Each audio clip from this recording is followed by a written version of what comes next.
നമസ്കാരം. ഞാൻ തോമസ് കളത്തിപ്പറമ്പിൽ. ചില ആളുകളെ അവർ പറയും, ഓ ഞാനൊന്നിനുമില്ലേ, ഞാൻ എൻ്റെ കാര്യങ്ങളൊക്കെ നോക്കി അങ്ങനെ ഒതുങ്ങിക്കൂടി ഹാപ്പി ആയിട്ട് അങ്ങനെ പോണേ എന്ന് പറഞ്ഞ് ജീവിക്കുന്ന ആളുകളുണ്ട്. അത് തെറ്റാണ്. തെറ്റൊന്നുമല്ല, തെറ്റാണെന്ന് ഞാൻ പറയില്ല. കാരണം അത് ഓരോരുത്തരുടെ സ്വാതന്ത്ര്യമാണ് അല്ലേ. സ്വന്തം ജീവിതം എങ്ങനെ ജീവിക്കണം, എങ്ങനെ ആസ്വദിക്കണം എന്നൊക്കെ സ്വയം തീരുമാനിച്ച് പോകാനായിട്ട് ആരെയും ബുദ്ധിമുട്ടിക്കാണ്ട് അങ്ങനെ അങ്ങോട്ട് ജീവിച്ച് പോകുന്ന ആളുകളുണ്ട്. മറ്റു ചിലരുണ്ട്, അവരെക്കുറിച്ച് ചിന്തിക്കില്ല, അവരുടെ കൂടെയുള്ളവരെ കുറിച്ച് ചിന്തിച്ച് ജീവിക്കുന്ന ആൾക്കാരുണ്ട്. അപ്പോൾ അവർ കൂടെയുള്ളവർക്ക് വേണ്ടിയിട്ടും അവർ സമൂഹത്തിന് വേണ്ടിയൊക്കെ പല കാര്യങ്ങൾ ചെയ്യാനായിട്ട് ഒരു മടിയുമില്ലാതെ ഇറങ്ങിത്തിരിക്കും. പക്ഷേ ഇവർക്കൊക്കെ വലിയ പ്രശ്നങ്ങളായിരിക്കും, വലിയ പ്രതിസന്ധിയായിരിക്കും ജീവിതത്തിൽ.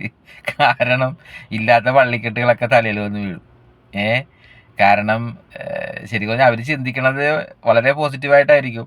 കാരണം അവരുടെ മനസ്സ് അങ്ങനെ ആയി പോയത് കൊണ്ടായിരിക്കാം കേട്ടോ. കാരണം മറ്റുള്ളവരുടെ പ്രശ്നങ്ങൾ കണ്ടാൽ നോക്കി നിൽക്കില്ല, മറ്റുള്ളവരുടെ വിഷമങ്ങൾ കണ്ടാൽ അവർക്ക് മാറി നിൽക്കാൻ പറ്റില്ല. കാരണം ഞാൻ എന്നിലേക്ക് തന്നെ ഒതുങ്ങിക്കൂടി ജീവിക്കുന്ന ഒരു പ്രവണത അവർക്ക് ഉണ്ടാവില്ല. അതുകൊണ്ട് തന്നെ അവർ പല പ്രശ്നങ്ങളിലും ഇടപെട്ട് മറ്റുള്ളവർക്ക് വേണ്ടിയിട്ട്, സമൂഹത്തിന് വേണ്ടിയിട്ട് അവർ ഇറങ്ങും. അങ്ങനെ ഒത്തിരി ആളുകൾ ഇറങ്ങിയത് കൊണ്ടാണ് നമ്മളൊക്കെ ഇന്നിങ്ങനെ സന്തോഷമായിട്ട് ജീവിക്കുന്നത്. അത് പിന്നിലേക്ക് പല ആളുകളെ നമുക്ക് എടുത്തു നോക്കി അറിയാൻ പറ്റും. അവരൊക്കെ ജീവിതത്തിൽ ഒത്തിരി വേദനിച്ചിട്ടുണ്ട്, ഒത്തിരി സങ്കടപ്പെട്ടിട്ടുണ്ട്. അത് മറ്റുള്ളവർക്ക് വേണ്ടി ആണല്ലോ എന്ന് ഓർക്കുമ്പോഴായിരിക്കും അവർക്കതിൻ്റെ സന്തോഷം.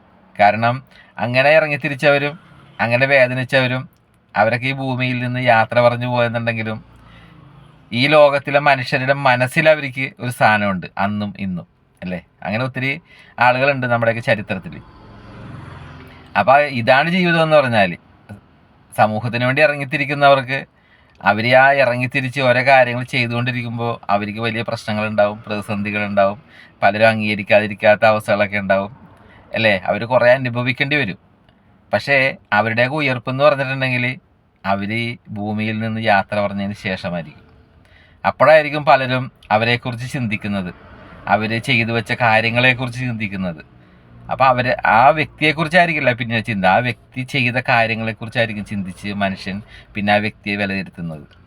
ജീവിച്ചിരിക്കുമ്പോൾ അത് ചെയ്യില്ല കേട്ടോ. അതാണ് മനുഷ്യൻ്റെ ഏറ്റവും വലിയ പ്രത്യേകത. അപ്പം ഞാനിവിടെ പറഞ്ഞു വരുന്നത്, നമ്മളെ സമൂഹത്തിലേക്ക് എന്തെങ്കിലുമൊക്കെ ചെയ്യാൻ ഇറങ്ങുമ്പോൾ വളരെ കെയർഫുള്ളായിട്ടിരിക്കുക, വേദനിക്കാൻ തയ്യാറാകുക, പലതും കേൾക്കാൻ തയ്യാറാകുക. അങ്ങനെ വേണം ഇറങ്ങാനായിട്ട് ഏട്ടാ. അല്ലാണ്ട് ഒതുങ്ങിക്കൂടി ഇരിക്കുന്നവരുടെ പോലെ പുറത്തേക്ക് ഇറങ്ങുന്നവർ ചിന്തിച്ച് ഇരിക്കാൻ പാടില്ല. പെയിൻഫുള്ളാണ്. ഓക്കെ.